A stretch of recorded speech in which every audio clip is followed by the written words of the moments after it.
Are you unable to install Gulf Bank due to device incompatibility?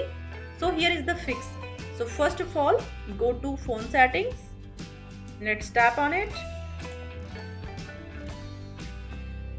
Now find apps. Tap on it. Now tap on app management.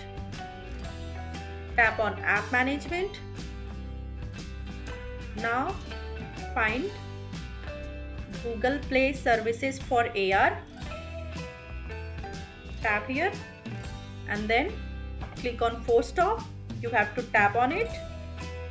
Then after picking on force stop, you have to tap on storage usage. After doing that process, you have to tap on clear cache.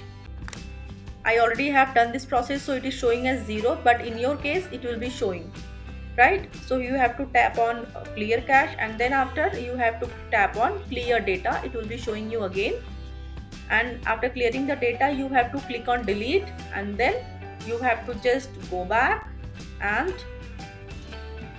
restart the phone. After restarting, you just have to go to Play Store and now find Gulf Bank, and now you can install. So this is how you are going to fix your problem, and if you like the video, please do like, share and subscribe the channel. Thank you for watching.